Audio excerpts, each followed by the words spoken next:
मंडळी येत आहे ना आलू पराठे खायला। बघा मस्त असे मी आलू पराठे बनवलेत, तर चला मग माझ्या बरोबर आलू पराठे खायला।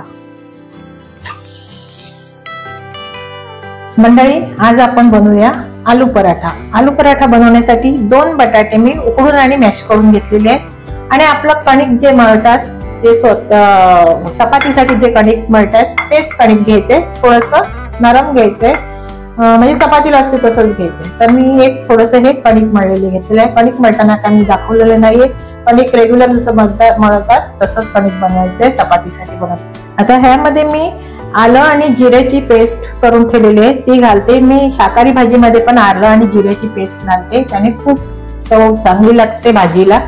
तुम्हीही प्रयत्न करा तसं घालण्याचा। कोथिंबीर घालून घ्यायची आहे, थोडीशी कोथिंबीर चांगली घातली, जास्त घातली की पराठ्याला टेस्ट पण चांगली येते। तर कोथिंबीर आता सीझन आहे तर कोथिंबीर पण तुम्ही जराशी जास्तच घाला। हळद पाव चमचा, लाल तिखट अर्धा चमचा घेतलेला आहे, तुमच्या आवडीनुसार कमी जास्त घेऊ शकता। हिंग पाव चमचा एवढा, हिंग तुम्ही स्किप पण करू शकता। धनेपूड घालायची आहे पाव चमचा, मीठ घालून घ्यायचे चवीनुसार, मिक्स करून घ्यायचे व्यवस्थित। आणि तुम्ही माझ्या चॅनलवर नवीन असाल, माझे चॅनल सबस्क्राईब केलं नसेल तर प्लीज सबस्क्राईब करा, लाईक करा आणि शेअर करा, आणि असेच माझे व्हिडिओ येत आहेत ते पाहायला विसरू नका। आता अशा पद्धतीने हे मिश्रण व्यवस्थित मिक्स करून घ्यायचंय।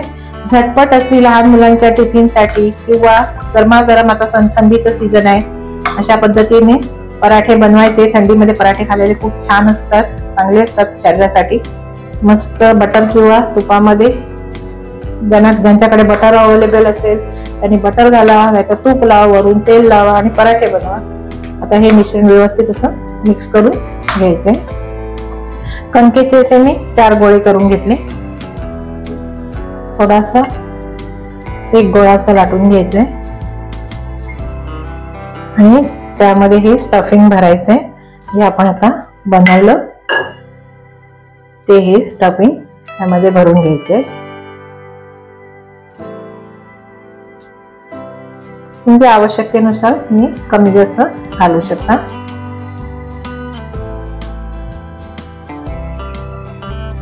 आणि थोडासा पराठा हा थोडासा जाडच ठेवायचा आहे, कारण पराठा जाड खायला खूप छान लागतो।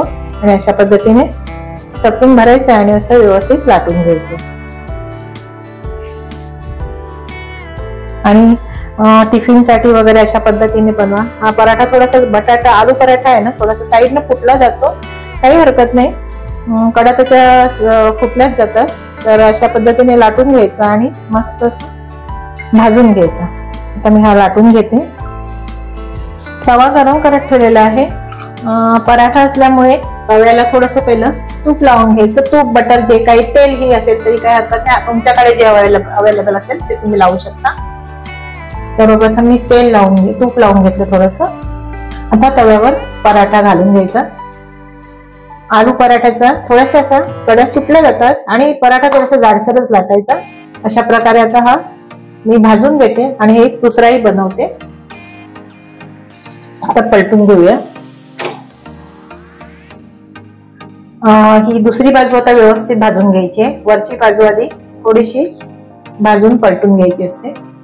आणि पराठा म्हटलं की तूप किंवा बटर किंवा तेल जे काही असेल ते आलंच पाहिजे आणि असं भरपूर लावायचं।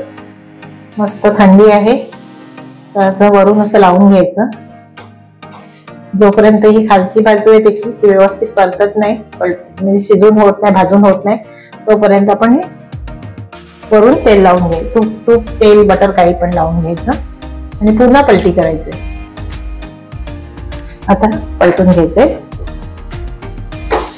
बघा मस्त असा भाजून घ्यायचा। बघा वरून खरपूस असा। आता वरून पुन्हा ह्या बाजूने पण तूप लावून घ्यायचं। बघा अशा प्रकारे हा खरपूस असा एकदम मस्त असा भाजून घ्यायचा। बघा आता भाजलेला आहे आणि हा प्लेट मध्ये काढून घ्यायचा। आलू पराठा कशावर खातात तर दह्याबरोबर खातात। आता हा मी काढून घेते आणि परत दुसरा बनवून दाखवते। दुसऱ्यामध्ये पण मी स्टफिंग भरलेलं आहे आणि असं लाटून घेते। मस्त असे आलू पराठे तुम्हीही बनवा। आणि काही लोक म्हणतात की आलू पराठे फुटले जातात, तर त्याच्यामध्ये स्टफिंग भरलेलं असते तसंच आणि जाड पण असतं, त्यामुळे ते फुटले जातात. पण ते कडा फुटतातच पराठ्याच्या, त्याला काही हरकत नाही. हळूवारपणे लाटत जायचं, त्या व्यवस्थित लाटले जातात आणि फुटले तर ते काय भाजायचेच असतात, काही टेन्शन नाही. आता दुसराही पराठा मी घालून घेतलेला आहे. आता याची एक बाजू थोडीशी भाजून झाली की मग दुसरी बाजू पलटून घ्यायची बघा.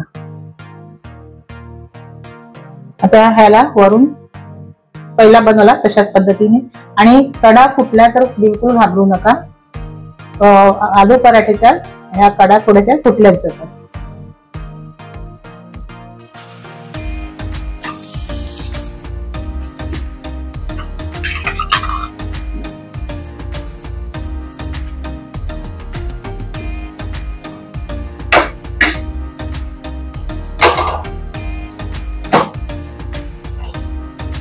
आता हाही पराठा आपला भाजून झालेला आहे.